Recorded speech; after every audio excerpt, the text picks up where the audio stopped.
I hope y'all ready for class. I hope y'all ready for class. Let's get it, y'all. Let's get it. Let's go. Hey. All right, y'all. Break out your pen and your paper. Let's get it. Come talk to me. Hey, Jeray, I think I missed you last night on the call. I think I missed you. I'm not sure if I saw you. All right, let's go, y'all. Let's have a little fun tonight. Y'all know what the topic is, right? But we're going to get this party started. Let's go. So, I am that teacher. What is I am that teacher? I am that teacher is that teacher that's willing to go beyond the walls of their classroom to impact the lives of their students. They're willing to go beyond the walls of their classroom to impact the lives of their students. I am that teacher. Yes, I am. Let's get it, y'all. All right. So remember, post and tag a teacher. Repost, tag a teacher. Repost, tag a teacher. Hey, y'all know I be singing my song. Let's get it. All right, don't forget to follow me and subscribe to my YouTube channel, y'all. Subscribe to the YouTube channel. Let's get it up. Last night's nugget review. So we still talked about motivating students, and here's 3 tips we talked about. Give a sense of control. Allow the students to have some form of control in making decisions in the classroom. Be clear about learning objectives. Be clear so the students understand you. They understand what you're asking them. Allow them to write the objectives in their own words, own language. Allow them to mix it up. Next thing is to create a threat-free environment. Threat-free. Allow the babies to not fear making a mistake. To not fear making a mistake. All right, before we go into the new ones, give me drum roll. Janine, how many we have on YouTube? Let's go. All right, so we still staying with the same topic for tonight. We doing it all week. I'm letting you know in advance. Improving student motivation, day 2. Improving student motivation, day 2. Let's go.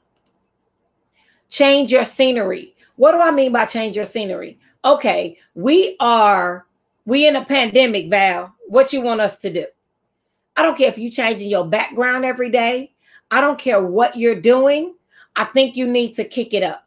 Change your background, put a headpiece on, change your outfit, give it some energy, but change the scenery. Because the kids just need something. Even if you give them something to look at that's different.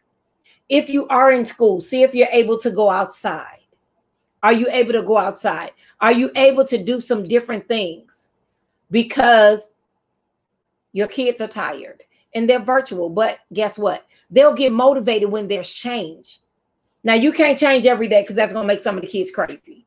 But what you can do is switch it up at least once a month. Do something different. I don't care if they're sitting in the hallway. I don't care if you go to the school and go live, whatever. But switch it up. I know that can be a little challenging, but I'm challenging you. I really am. Let's motivate our students by offering varied experiences. Let's think about that. Sometimes it can be hands-on. Sometimes it can be, kids learn from see, hearing, and doing. Right? They learn from see, hearing, and doing. So you have to switch that up. You have to have a variety of experiences. And then guess what? If you're doing something that's hands-on, partner with a student, allow the student to lead. You have to do it differently. You have to have a variety of experiences. Allow them, you could tell them in advance, these are the things I need you to have in your home, have for this experiment in your room. Don't use fire, of course. But you can do some different things. Let's have fun. Toothpicks and marshmallows, they can build something in their room right there. Tell them they can only have 4 toothpicks and 15 marshmallows, and they get to eat afterwards. Guess what? It's not nasty because it's not in your class. Everybody not touching the marshmallows. They got them at home. But depending on where you are, like give it out like 3 weeks in advance so the parents got time. You can't tell them on Tuesday, you need this on Friday. Like, no, don't do that to the parents because they're busy. It's a pandemic, but you got to switch it up. You got to figure out how to kick that thing up. My third thing, I'm telling y'all, I'm not tarrying tonight. In and out like a robbery. Use positive competition. What does that mean? Divide them up in teams. Competition where, you know, it's not if whether you got the answer right or not. Okay, the first team that builds this. So you got to do different things if you're on site. But let's say they have to work together to solve a riddle. Boom. Nobody's dumb. They're not talking about each other. You just begin to solve the riddles. And my book, here's a book, great book to do that. Stories with Holes. Stories with Holes. Nathan Levy has several of them, but this right here is a game changer. It is so much fun, but you could do a competition with teams with this, and it's positive competition because they're thinking and they have to depend on each other. So you need to create ways for your students to be motivated in the classroom. Motivation varies per student.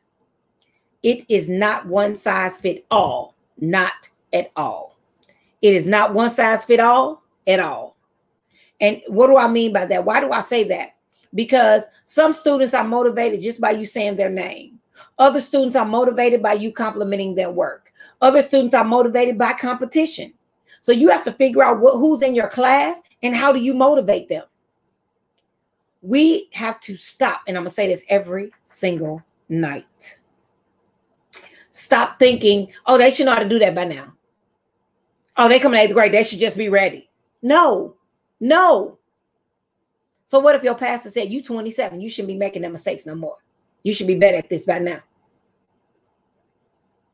What if your mother had said that to you? She shouldn't say that to you. So you have to make sure you are at the next level in thinking, because you should be teaching this. You should be pouring this into your students. You should be pouring this into your students, motivating them every day. You have to put that in your lesson plans. Get to know your students, figure out what motivates them, and begin to use that. No joke, y'all. Why do I say that? I say that because it's imperative that your students are motivated to learn. And first, you have to motivate them to want to be in the room, to hear what is taught in the room. I promise you they'll turn their cameras on. Don't make it a big deal. Make the deal the motivation. I would never tell them to turn their cameras on. I would give them a reason to turn it on. I really would. And you just got to play with that thing and figure it out. But if you make it where it becomes a battle, then both sides are going to fight. But it's not a battle. Just make it a positive choice that they make. All right. So I'm not going to tarry long, because all week I'm talking about student motivation, and I want you to understand that it is something that has to be taught. It's a given. You have to give in order to help the students be motivated. And a motivated student doesn't mean they get all A's. That doesn't mean they're motivated. That means they know how to spew out data. A's don't mean motivation. It doesn't. It doesn't. So you have to motivate them and encourage them, because there's some introverts that come to class just because their parents say come to class and they do their work and they sit there. They're not motivated to participate. So we have to look at motivation a little bit different. It's not a grade. It's not. It's really about how they feel. We're going to look up the definition of motivation tomorrow. We're going to talk about it in depth. All right, y'all. I ain't going to tarry. All right, that's it. That's all. Says the clock on the wall. Let me ring the bell, because I want to remind you that you too are amazing, y'all. Let's get it.